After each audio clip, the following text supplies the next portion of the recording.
नमस्कार साथियों, ज्योग्राफी के इस नए सेशन में आप सबों का स्वागत है। इससे पहले ज्योग्राफी का एक क्लास हो चुका है। ज्योग्राफी का ये दूसरा क्लास है।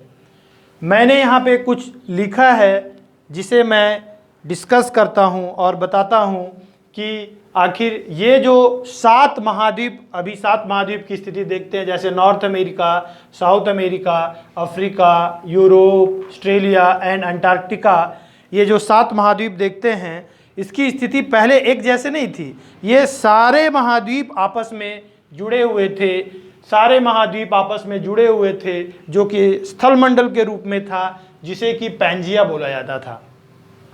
और एक विशाल जल राशि थी, विशाल जल राशि, जितने भी जलमंडल का क्षेत्र देखते हैं, जैसे प्रशांत महासागर देखते हैं, जितने भी महासागर है, वो उसके ऊपर में ये पैंजिया तैर रहा था।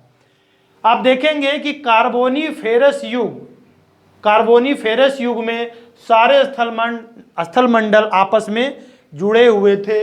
एक वैज्ञानिक थे अल्फ्रेड वेगनर, जिन्होंने कि महाद्वीपीय विस्थापन सिद्धांत को प्रतिपादित किया। उन्होंने बताया कि आज जो महाद्वीप की स्थिति है पहले वैसे नहीं थी, सारे महाद्वीप आपस में जुड़े हुए थे। उसके बाद एक और वैज्ञानिक हुए जो प्लेट विवर्तनिकी सिद्धांत दिए, जिन्होंने 1962 में, जिसका नाम है हैरी हेंस ने प्लेट टेक्टोनिक थ्योरी को दिए। हालांकि ज़्यादा मान्यता आप देखेंगे तो यही है कि सभी प्लेटें जब टूटा और आपस में एक जगह से दूसरे जगह पे विस्थापित हुआ, तो इन दोनों में ज़्यादा मान्यता प्लेट टेक्टोनिक थ्योरी का ही है। हालांकि इसका भी अपना महत्व है। तो इन्होंने जो महाद्वीपीय विस्थापन का सिद्धांत दिए थे, उसमें बोले थे कि एक स्थलमंडल है जो कि पैंजिया नाम से जाना जाता था, और एक जलमंडल था, विशाल जल राशि थी, जिसे कि पैंथालासा के नाम से जाना जाता था। इसमें विखंडन हुआ 2 पार्टों में। तो ऊपर वाला भाग जो है वो उत्तरी पैंजिया कहलाया, और नीचे वाला पार्ट जो है वो दक्षिणी पैंजिया कहलाया, और इसके बीच में टेथिस सागर का निर्माण हुआ। ये 2 विभाजन पहले हुआ। तो जो स्थलमंडल पैंजिया है उससे महाद्वीप की उत्पत्ति हुई, और जो जलमंडल पैंथालासा था उससे महासागर की उत्पत्ति हुई। इतनी बातें को आप समझे होंगे। उसी चीज़ों को मैंने यहाँ पे लिखा है कि स्थलखंड जो थे उससे महाद्वीप की उत्पत्ति हुई एवं जलमंडल से महासागरों की उत्पत्ति हुई। उसके बाद कर्क रेखा से ऊपर जब ये टूटा और विस्थापित हुआ, तो जब कर्क रेखा से ऊपर वाला भाग कहलाया वो अंगारा लैंड कहलाया, और कर्क रेखा से नीचे का भाग जो है वो गोंडवाना लैंड कहलाया। ऊपर वाले भाग अंगारा लैंड, कर्क रेखा से 23.5 डिग्री, आप देखेंगे यहाँ पे 23.5 डिग्री, ये ट्रॉपिक ऑफ कैंसर जो है, यहाँ से ऊपर वाला भाग जो है वो अंगारा लैंड, और नीचे वाला भाग जो है वो गोंडवाना लैंड कहलाया। तो अंगारा लैंड में कौन कौन से आ गए? उत्तरी अमेरिका, नॉर्थ अमेरिका आ गया, एवं यूरेशिया, यूरोप प्लस एशिया। उन दोनों में एक पर्वत का ही तो विभाजन है, Eurasia, Europe plus Asia, Eurasia. और गोंडवाना लैंड में बोला जाता है ऐसा कि गोंडवाना लैंड जो है नीचे वाला, इसमें भी जुरासिक युग में विभाजन हुआ, जिसमें दक्षिण अमेरिका, अफ्रीका, प्रायद्वीपीय भारत, ऑस्ट्रेलिया और अंटार्कटिका का निर्माण हुआ। यहाँ पे मैं बताना चाहूँगा प्रायद्वीपीय भारत के दक्षिणी भाग और जो पठारी भाग है वो गोंडवाना लैंड का पार्ट है, हिमालयी क्षेत्र नहीं है। उसके दक्षिणी भाग जो प्रायद्वीपीय भारत है वो गोंडवाना लैंड का पार्ट है। तो आप देखेंगे मेनली रूप से गोंडवाना लैंड जो है वो कोयला के लिए बहुत ही प्रसिद्ध होता है। जैसे झारखंड का भी क्षेत्र जो है वो किस में आ जाएगा, वो गोंडवाना लैंड में आ जाएगा। तो आप देखेंगे कि जो महाद्वीप है, 7 महाद्वीप है, उसकी स्थिति क्या है, क्षेत्रफल के अनुसार क्या है और जनसंख्या के अनुसार क्या है, क्योंकि यहाँ से भी कभी कभी क्वेश्चन पूछ लिया जाता है। तो क्षेत्रफल के अनुसार सबसे पहले आता है एशिया, अब देखेंगे, उसके बाद आता है अफ्रीका, और जनसंख्या में भी एशिया और अफ्रीका पहले पोजीशन पे है। एशिया और अफ्रीका। उसके बाद आप देखेंगे नॉर्थ अमेरिका आता है, फिर साउथ अमेरिका आता है, नॉर्थ अमेरिका, साउथ अमेरिका। उसके बाद अंटार्कटिका आता है, फिर यूरोप आता है, देन ऑस्ट्रेलिया आता है। और यहाँ पे जब आते हैं जनसंख्या के अनुसार तो तीसरे क्रम में यूरोप आता है, यूरोप आ जाता है, उसके बाद नॉर्थ अमेरिका आता है और साउथ अमेरिका आता है, फिर ऑस्ट्रेलिया आता है। क्योंकि अंटार्कटिका जो है, अंटार्कटिका पे कोई जनसंख्या नहीं है, वहाँ पे विभिन्न देशों के जो वहाँ पे अपने अपने अनुसंधान केंद्र लगाए गए हैं वो स्थापित है। इसी क्रम में आप आगे पढ़ेंगे कि भारत के वहाँ पे 3 अनुसंधान केंद्र, सबसे पहले दक्षिण गंगोत्री, उसके बाद मैत्री और फिर भारती काम कर रहा है। तो इसीलिए इसे निर्जन महाद्वीप भी बोला जाता है। अंटार्कटिका को निर्जन महाद्वीप भी बोला जाता है। निर्जन मतलब वहाँ पे कोई लोग नहीं रहते हैं, सारे देश अपने वहाँ पे अनुसंधान केंद्र लगाए हुए हैं, इसीलिए इसे निर्जन महाद्वीप कहा जाता है। तो मैंने महाद्वीप की स्थिति बताया, क्षेत्रफल के अनुसार क्या है और जनसंख्या के अनुसार क्या है, और इसके बाद महाद्वीप की उत्पत्ति कैसे हुई उसको मैंने डिस्कस कर दिया है। उन 7 महाद्वीप को मैं एक एक करके पढ़ाऊंगा। मैंने बोला था उस महाद्वीप जो 7 के बारे में मैंने डिस्कस किया था उनमें से एक महाद्वीप है दक्षिण अमेरिका। आज मैं उसके बारे में आप लोगों को पढ़ाऊंगा। तो मैंने यहाँ पे लिखा है, फिर बोलेंगे कि लिखा हुआ तो बुक में भी रहता है, लेकिन मेरा जो पढ़ाने का तरीका है और जो मेरा बताने का तरीका है, आप यकीन मानिए आप अपने साथ एक एटलस लेकर बैठिए और जब मैं पढ़ाऊंगा तो आपको अभी के अभी क्लास में ही याद हो जाएंगे, आगे और आपको पढ़ने की ज़रूरत नहीं होगी। तो आइए स्टार्ट करते हैं दक्षिण अमेरिका। और जब भी मैं पढ़ाऊंगा और जब भी आप पढ़ रहे हैं तो आप अपने साथ एटलस ज़रूर रखेंगे तो आपको ज़्यादा फ़ायदा होगा। बिना एटलस के पढ़ेंगे तो आपको उतनी सारी चीज़ें क्लियर नहीं हो पाएंगी। फिर भी जितना हो सकेगा मैं अपने तरीके से तो बताऊंगा, लेकिन जब आप अपने साथ एटलस रखेंगे तो आपको इसका मैक्सिमम लाभ मिल पाएगा। तो सबसे पहले मैंने दक्षिण अमेरिका को लिया है। तो दक्षिण अमेरिका को आप देखिए, यहाँ पे है मेरे पास फिजिकल मैप है।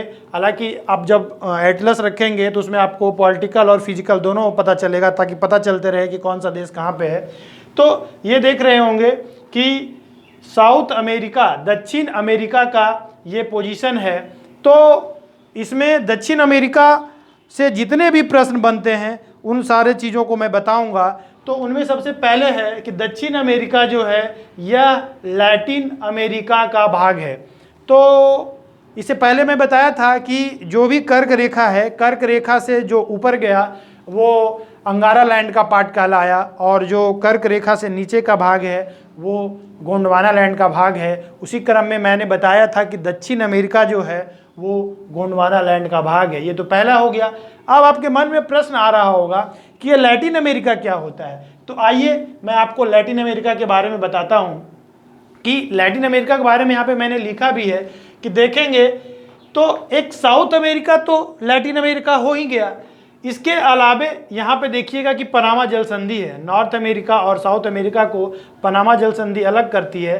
तो एक तो साउथ अमेरिका हो गया।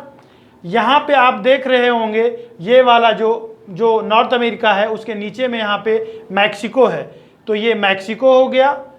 दूसरा जो ये वेस्ट इंडीज द्वीप समूह है जिसमें छोटे छोटे बहुत सारे द्वीप है, जिसमें आप देखेंगे यहाँ पे बहुत सारा है, क्यूबा है, उसके बाद जमैका है, उसके बाद बहामास है, बहुत सारे हैं द्वीप है, उनसे मिलकर बनता है। वेस्ट इंडीज द्वीप समूह से बनकर मिलता है। उसके बाद मैक्सिको, और उसके बाद यहाँ पे जो है मध्य अमेरिका। आप यहाँ पे देखेंगे मध्य अमेरिका में बहुत छोटे छोटे द्वीप है, यहाँ पे छोटे छोटे देश है जो कि नॉर्थ अमेरिका का भाग है। वो यहाँ पे जो देश है वो मध्य अमेरिका कहलाता है। तो इसमें आप देखे होंगे कि जो लैटिन अमेरिका है उसमें मैक्सिको, मध्य अमेरिका, वेस्ट इंडीज द्वीप समूह और साउथ अमेरिका। फिर से आइए, मैक्सिको, मध्य अमेरिका, यहाँ पे बहुत सारे छोटे छोटे देश है, वेस्ट इंडीज और साउथ अमेरिका, इन सभी को मिलाकर लैटिन अमेरिका का निर्माण होता है। बताइए इतना समझ में आया कि नहीं। यदि लैटिन अमेरिका के बारे में बोल दे तो आप इजीली बता दीजिए कि साउथ अमेरिका के बारे में पढ़ रहे हैं तो वो होगा ही। उसके ऊपर में चले जाइए तो मैक्सिको होगा। मैक्सिको के नीचे आइए तो छोटे छोटे बहुत सारे देश हैं जिसको कि मध्य अमेरिका बोला जाता है, वो देश हो गए Mexico, Madhya America, south America and West Indies द्वीप समूह मिलकर लैटिन अमेरिका का निर्माण होता है। इतनी आपको समझ में आ गया होगा और यकीन करता हूं कि आपको याद भी हो गया होगा और आप उसको देखते जाइए, एटलस में देखते जाइए। पनामा जल संधि मैंने पहले ही बताया है कि यहाँ पे पनामा जल संधि है, पनामा जल संधि है। तो पनामा जल संधि दक्षिण अमेरिका और उत्तरी अमेरिका को अलग करती है। यहीं पे है पनामा जल संधि, दक्षिणी अमेरिका को उत्तरी अमेरिका से अलग करती है। और यदि ये बोल दे कि किसे जोड़ती है तो आप इजीली बता पाएंगे। इधर देखिएगा, ये प्रशांत महासागर है और ये जो एस आकृति की है इसे अटलांटिक महासागर बोला जाता है। तो वो जोड़ती है अटलांटिक को प्रशांत महासागर से। ठीक, मैगलन जल संधि, यहाँ पे मैगलन जल संधि में देखेंगे, जब आप नीचे पे आएंगे यहाँ पे मैगलन जल संधि है और मैगलन जल संधि जो है किसको अलग कर रही है? साउथ अमेरिका को अंटार्कटिका से। ये देखिए अंटार्कटिका का जो ये नीचे वाला पार्ट है, अंटार्कटिका पेनिनसुला यहाँ पे है, यहीं पे है मैगलन जल संधि। तो मैगलन जल संधि जो है दक्षिण अमेरिका को अंटार्कटिका से अलग करती है। वो नीचे आ गया दक्षिण अमेरिका और सबसे नीचे में अंटार्कटिका, ये मैंने बताया। अब यहाँ पे है कि दक्षिण अमेरिका उत्तर में उत्तरी अमेरिका और दक्षिण में अंटार्कटिका महाद्वीप और पूर्व में अटलांटिक महासागर एवं पश्चिम में प्रशांत महासागर के मध्य एक त्रिभुजाकार आकृति में है। मतलब ये बताया जा रहा है कि ये जो साउथ अमेरिका है, उत्तर नॉर्थ में इसका देख लीजिए क्या है, नॉर्थ अमेरिका है। साउथ में क्या है इसका? अंटार्कटिका है। यहाँ पे ये अंटार्कटिका फैला हुआ है। पूरब में देखेंगे तो मैंने पहले ही बताया है कि अटलांटिक महासागर है और इसके पश्चिम में देखेंगे तो पैसिफिक ओशन प्रशांत महासागर है। उसके बाद इसके मध्य में त्रिभुजाकार आकृति में है, इसीलिए बोला गया है कि त्रिभुजाकार है। इसे अफ्रीका का प्रतिबिंब भी कहा जाता है। प्रतिबिंब मतलब मेरा प्रतिबिंब, जब हम मिरर में देखते हैं तो मेरा प्रतिबिंब दिखता है ना, तो मतलब ये है कि जैसा अफ्रीका है वैसे ही ये इसका दिखाई देता है, इसीलिए इसे अफ्रीका का प्रतिबिंब भी कहा जाता है। और इसकी कुछ विशेषताएं हैं, जैसे सांपों का देश बोला जाता है। क्यों आखिर दक्षिण अमेरिका को सांपों का देश बोला जाता है? तो आप आगे जब चलेंगे तो मैं पढ़ाऊंगा कि यहाँ के वर्षा वन जो है, अमेजन के वर्षा वन, वहाँ पे बहुत सांप पाए जाते हैं, खास करके एनाकोंडा सांप, इसीलिए इसे सांपों का देश भी बोला जाता है। पक्षियों का महाद्वीप भी कहा जाता है। आखिर पक्षियों का महाद्वीप कहा जाता होगा तो कुछ तो कारण रहता होगा। कारण यही है, मैंने पहले ही बताया कि इसके ऊपर में यहाँ पे कैरेबियाई द्वीप समूह जो है वहाँ पे बहुत सारे कुर्जा पक्षी मिलते हैं।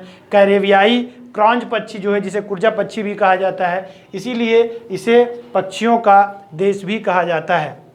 उसके बाद राजनैतिक विशेषताएं देखते हैं कि क्या है। तब आप जब देखेंगे इसमें, जब आप काउंट करेंगे तो कुल इसमें 13 देश है और उन 13 देशों में ब्राज़ील जो है वो सबसे बड़ा है। कुल 13 देश है जिसमें से 11 देश उसका तटीय का मतलब हुआ कि 11 देशों की सीमा आखिर किसी न किसी समुद्र से लगता है, इसीलिए उसे तटीय देश कहा गया है, 11 देश। लेकिन 2 देश ऐसे हैं जो कि लैंड लॉक्ड कंट्री है, स्थलरुद्ध कंट्री है, मतलब उसकी सीमा जो है कहीं भी किसी भी पानी वाले क्षेत्र से नहीं लग रहा होगा। तो उसमें एक क्षेत्र जो आप देख रहे होंगे सबसे बड़ा है बोलीविया, और दूसरा जो है आप यहाँ पे नीचे में आ जाएंगे तो देखेंगे पराग्वे है। तो 2 लैंडलॉक्ड कंट्री है, बोलीविया एंड पराग्वे। इतने अच्छे तरीके से समझ गए होंगे यहाँ तक। स्थलरुद्ध बता दिया मैंने। क्षेत्रफल की दृष्टि से सबसे बड़ा जो देश है ब्राज़ील है, और ब्राज़ील इतना बड़ा है कि जो वहाँ पे 13 देश है उसमें से 10 देशों के साथ ब्राज़ील की सीमा लगती है। तो बोलिएगा 13 देश है और 10 के साथ सीमा लग रहा है तो 3 के साथ लग रहा होगा। नहीं, एक तो खुद ब्राज़ील हो गया और 10 देशों के साथ उसकी सीमा लगती है, और 2 देश ऐसे हैं जिससे कि उसकी सीमा नहीं लगती है। पहला आप देख रहे होंगे ये जो चिली का विस्तार है, आप एंडीज पर्वतमाला को देख रहे होंगे जो कि यहाँ नॉर्थ से लेकर के साउथ तक फैला हुआ है। तो एंडीज पर्वतमाला पे ही चिली है, और एक इसके ऊपर में आ जाइएगा, यहाँ पे देखिएगा एक देश है जिसका नाम है इक्वाडोर। तो आप ध्यान रखिएगा यहाँ पे कि ब्राज़ील 10 देशों के साथ सीमा लगाती है, 2 देश ऐसे हैं जिसके साथ सीमा नहीं लगती है, उसमें से सबसे ऊपर हो गया इक्वेडोर और उसके नीचे हो गया चिली। इसी तरह से मैंने 2 देश के बारे में और बताया वहाँ पे कि वहाँ पे 13 देशों में से 11 देश जो है वो उसकी सीमा तटीय सीमा है, बाकी 2 देश ऐसे हैं जिसकी सीमा किसी भी तट से नहीं लगती है, अर्थात वो लैंड लॉक्ड कंट्री है। और उसके बारे में मैंने बढ़ाया है कि बोलीविया है, उसके बाद एक पराग्वे है, उसमें से बोलीविया सबसे बड़ा है।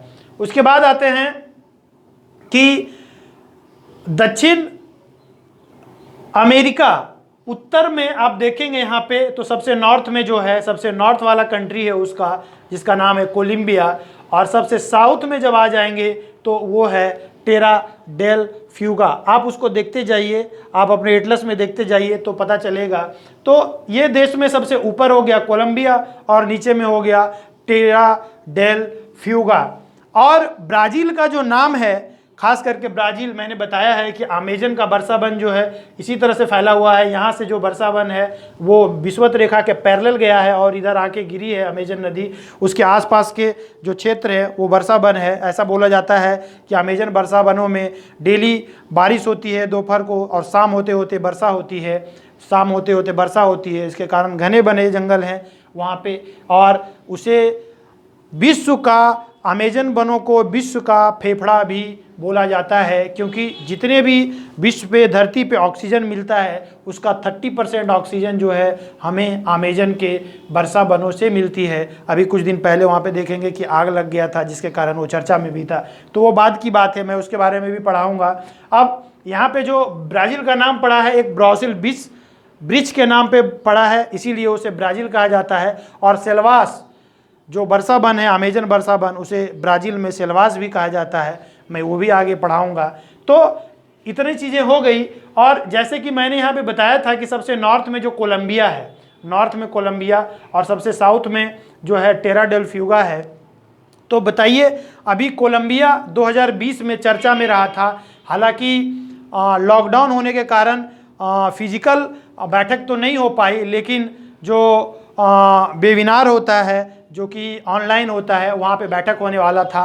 तो कौन सी बैठक होने वाला था आप बताइए, यदि आप पढ़े होंगे तो आपको मैं बताता हूँ। जो पर्यावरण सम्मेलन है, पर्यावरण सम्मेलन 2020, वो जो सबसे नॉर्थ में इसके हैं कोलंबिया, वहीं पे उसकी बैठक होने वाली थी। और इस बार का जो थीम था, 2020 का जो थीम था पर्यावरण का, जो 5 जून को होता है, उसकी थीम था बायोडाइवर्सिटी, जैव विविधता। इससे पहले 2019 में जो बैठक होने वाला था वो चीन में हुआ था। उससे पहले 2018 वाला देखे होंगे, नई दिल्ली में, भारत में उसकी बैठक हुई थी। 18 में भारत में, 19 में जो हुआ था वो चीन में हुआ था, और जो 2020 में हुआ है, जो पर्यावरण सम्मेलन हुआ है 5 जून को, वो आपका यही कोलंबिया में हुआ था, और इसीलिए वो चर्चा में था। और 2020 का जो थीम था वो था बायोडाइवर्सिटी। पर्यावरण 2020 का थीम था बायोडाइवर्सिटी, जैव विविधता। तो ये याद रखेंगे। इसके अलावे भौगोलिक विशेषताएं, दक्षिण अमेरिका की भौगोलिक विशेषताएं देखते हैं। इसके जो उत्तरी देश कोलंबिया है, मैंने बताया यहाँ पे जो कोलंबिया है, बोला जा रहा है कि इसकी सीमाएं 2 महासागरों से मिलती है। कैसे? आप देखेंगे इसके पूर्व में यहाँ पे प्रशांत महासागर है, और इसके इस साइड में देखेंगे, ऊपर में नॉर्थ में देखेंगे तो कैरेबियाई सागर है, जो कि अटलांटिक महासागर का पार्ट है। ये हो गया। उसके बाद 2 रेखाएं गुजरती है, यानी जो ये साउथ अमेरिका महाद्वीप है उससे 2 रेखाएं गुजरती है। आप देख रहे होंगे, आपको पता होगा कि 0 डिग्री जो है भूमध्य रेखा या विषुवत रेखा होता है, और 23.5 डिग्री जब ऊपर चले जाते हैं, 23.5 डिग्री नॉर्थ में चले जाते हैं ग्लोब पे, तो वो कर्क रेखा होता है, ट्रॉपिक ऑफ कैंसर होता है। हालांकि ये काल्पनिक रेखाएं माना गया है, फिर भी 23.5 डिग्री जो नॉर्थ में है वो ट्रॉपिक ऑफ कैंसर है, और इक्वेटर जिसको विषुवत बोलते हैं वो 0 डिग्री है, और जो ट्रॉपिक ऑफ कैप्रिकॉर्न मकर रेखाएं हैं वो 23.5 डिग्री साउथ में है। तो ये साउथ अमेरिका जो है, यहाँ से आप देखेंगे कि दो रेखाएं गुजरती है, 0 डिग्री 0 डिग्री विषुवत रेखा जिसे भूमध्य रेखा बोला गया है, और 23.5 डिग्री साउथ में जो है जिसे मकर रेखा बोला गया है। तो यहाँ से दो रेखाएं गुजरती है।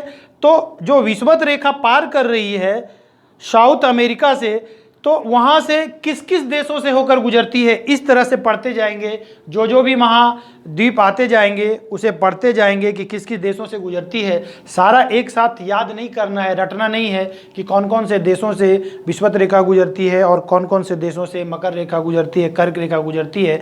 जब हम उस महाद्वीप को पढ़ेंगे तो उसी समय उन देशों को भी पढ़ लेंगे जहाँ से गुजरती है, और आपको अच्छे तरीके से याद भी हो जाएगा। तो आप अपने एटलस में देखिए, सबसे पहले विषुवत रेखा या भूमध्य रेखा यहाँ के 3 देशों से गुजरती है। यहाँ ये वाला 0 डिग्री जो है, सबसे पहले आप आ जाइए। सबसे पहले तो इक्वेडोर हो जाएगा, इधर स्टार्टिंग में इक्वेडोर हो जाएगा, उसके बाद कोलंबिया हो जाएगा और ब्राज़ील हो जाएगा। इसी तरह से 23.5 डिग्री जब साउथ में आते हैं तो 4 देशों से मकर रेखा गुजरती है साउथ अमेरिका के। पहला है, सबसे पहले आ जाएंगे तो चिली, ये तो एंडीज पर्वतमाला पे ही बसा हुआ है। सबसे पहले हो जाएगा चिली हो जाएगा, उसके बाद हो जाएगा पराग्वे हो जाएगा, फिर अर्जेंटीना हो जाएगा, फिर ब्राज़ील हो जाएगा। ब्राज़ील इतना बड़ा है कि यहाँ से दोनों ही रेखाएं गुजरती है। ब्राज़ील एक ऐसा देश है जहाँ से कि मकर रेखा और विषुवत रेखा दोनों ही रेखाएं गुजरती है। तो नोट में मैंने यहाँ पे लिख दिया है। उसके बाद यहाँ की जो प्रमुख श्रृंखला है एंडीज पर्वतमाला, जिसका कि विस्तार आप देखेंगे यहाँ नॉर्थ से लेकर के साउथ तक है, करीब करीब 7000 किलोमीटर अप्रॉक्सीमेशन में इसकी लंबाई है। तो मैंने यहाँ पे लिखा है नॉर्थ टू साउथ विस्तार। इसका जो विस्तार है, इसी तरह जब रॉकी देखेंगे नॉर्थ अमेरिका में, उसका भी नॉर्थ टू साउथ ही विस्तार है, लेकिन हिमालय का जब विस्तार देखेंगे तो ये पूर्व से लेकर पश्चिम तक है। तो आगे मैं उसको बताऊंगा। तो ये बोला गया है एंडीज पर्वतमाला जो है उत्तर में कोलंबिया से लेकर के, अभी मैंने बताया उत्तर में कोलंबिया से लेकर के नीचे में चिली तक फैला हुआ है, इसका विस्तार है। और यह एक नवीन पर्वत का उदाहरण है, नवीन फोल्डेड माउंटेन, क्योंकि यह इसका जो निर्माण हुआ है बहुत के बाद कालों में हुआ है। जैसे भारत में भी आप देखेंगे तो हिमालय के बारे में जब पढ़ेंगे, यह भी एक नवीन पर्वत है, लेकिन जब आप अरावली श्रेणियां देखेंगे तो ये प्राचीन श्रेणियों के अंतर्गत आता है। तो नवीन पर्वत का उदाहरण है। उत्तर में कोलंबिया से चिली तक विस्तार है। विश्व की सबसे लंबी पर्वत श्रृंखला, मैंने पहले ही बताया कि लंबी पर्वत श्रृंखला है जिसकी लंबाई लगभग 7000 किलोमीटर है। सबसे ऊंची चोटी जो है एंडीज पर्वतमाला की, सबसे ऊंची चोटी जो है वो आप देखेंगे यहाँ पे है एकांकागुआ, जो कि चिली में पड़ता है, वो एकांकागुआ है। तो आप देखे होंगे एंडीज पर्वतमाला के बारे में, आप जाने कि इसका नॉर्थ टू साउथ विस्तार एक्सटेंशन है। ऊपर में कोलंबिया से लेकर के नीचे चिली तक है। इसकी लंबाई जो है वो 7000 किलोमीटर है और इसकी सबसे ऊंची चोटी जो है माउंट एकांकागुआ है, जो कि चिली में है। तो ये हम आशा करते हैं कि याद हो गया होगा। अब यहाँ पे आते हैं कि दो प्रमुख ज्वालामुखी है, उसके बारे में जानते हैं, और ये दोनों ही इक्वेडोर में है। आपको पता होगा, मैंने अभी बताया कि इक्वेडोर यहाँ पे ऊपर में है, जहाँ से कि विषुवत रेखा भी गुजरती है। तो वहाँ पे दो ज्वालामुखी है, उसमें से एक सक्रिय ज्वालामुखी है और एक सुषुप्त ज्वालामुखी है। जब आगे पढ़ेंगे तो ज्वालामुखी के प्रकार पढ़ेंगे तो 3 प्रकार के होते हैं, एक मृत होते हैं, एक सुषुप्त होते हैं और एक सक्रिय ज्वालामुखी होती है। ठीक है, सक्रिय ज्वालामुखी का मतलब वहाँ से अभी भी लावा और मैग्मा और आग सारी चीज़ें निकल रही होंगी। सुषुप्त का मतलब हो गया कि बहुत वर्षों से वो सोया हुआ है, आने वाले समय में उसमें उद्गार हो सकता है, इसीलिए उसको सुषुप्त बोला गया है। और डेड का मतलब हुआ कि करोड़ों वर्ष लाखों वर्ष में उसमें कोई उद्गार नहीं हुआ है और उसमें बहुत सारा पानी वगैरह भर गया है, इसीलिए उसको मृत बोला गया है। तो यहाँ पे कोटोपैक्सी जो है, कोटोपैक्सी आप यहाँ पे देखिएगा, दो ज्वालामुखी है जो यहाँ पे है, वो कोटोपैक्सी। यहाँ पे आप अपने एटलस में देखिए कोटोपैक्सी एकांका, जो इक्वेडोर है। कोटोपैक्सी विश्व का सबसे ऊंचा ये एक्चुअल में एंडीज पर्वतमाला पे ही है स्थित, तो बहुत ऊंचाई पे है। यहाँ पे बहुत सारी चीज़ें देखेंगे, मैक्सिमम ऊंचाई पे ही होगा। तो सबसे ऊंचा सक्रिय ज्वालामुखी है जिसका नाम है कोटोपैक्सी, और उसी के नीचे चिम्बराजी है। आप थोड़ा सा नीचे आ जाइएगा तो चिम्बराजी है, जो कि विश्व का सबसे ऊंचा सुषुप्त ज्वालामुखी है। तो दोनों में ये अंतर है कि कोटोपैक्सी जो है वो सक्रिय ज्वालामुखी है और चिम्बराजी जो है ये एक सुषुप्त ज्वालामुखी है। उसके बाद आ जाइए दो मरुस्थल। जो महाद्वीप आप पढ़ते हैं उसके पर्वत कौन कौन से हैं, वहाँ पे कौन से ज्वालामुखी, इस तरह से आप पढ़ते जाएंगे तो याद भी हो जाएगा। हालांकि एग्जाम में आपसे डायरेक्ट पूछ देगा कि बताइए कि अटाकामा मरुस्थल जो किस देश में है, तो आप इजीली बता पाएंगे क्योंकि मैं इसे एक्सप्लेन कर रहा हूँ, और जब मैं एक्सप्लेन करूँगा तो आप यकीन मानिए आपको याद होते जाएगा।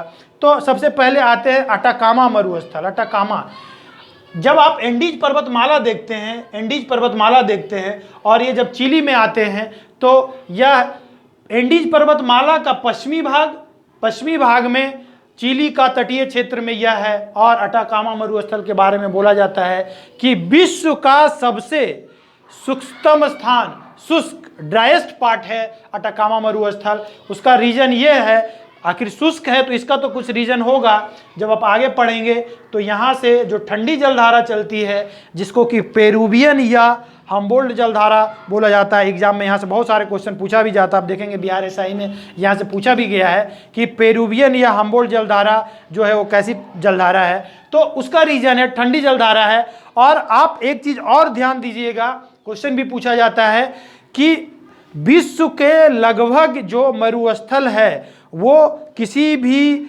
महाद्वीप के पश्चिमी भाग में ही पाए जाते हैं। इसका भी रीजन है, मैं आगे पढ़ाऊंगा। तो ड्राइएस्ट पार्ट है विश्व का सबसे अटाकामा मरुस्थल, उसका रीजन है पेरुवियन या हम्बोल्ट जो कि ठंडी जलधारा है, वही उसका रीजन है। उसके बाद आप आ जाइए, इधर तो हो गया चिली में, उसके इधर में आ जाइए ये अर्जेंटीना है जहाँ पे कि पेंटागोनिया मरुस्थल है जो कि शीतोष्ण मरुस्थल है। आप देखेंगे तो जैसे जैसे 0 डिग्री से आप नीचे आते जाएंगे तो वो क्षेत्र जो है वो शीतोष्ण क्षेत्र होते जाता है। तो अर्जेंटीना जब आप आएंगे तो एक शीतोष्ण क्षेत्र का पार्ट है। तो वहाँ पे जो पेंटागोनिया मरुस्थल है वो शीतोष्ण मरुस्थल का भाग है। और यहाँ मरुस्थल होने का जो रीज़न है, आप एंडीज पर्वतमाला के ये वृष्टि छाया प्रदेश में पड़ती है जिसके कारण यहाँ भी वर्षा नहीं होती है, इसीलिए यहाँ भी मरुस्थल है।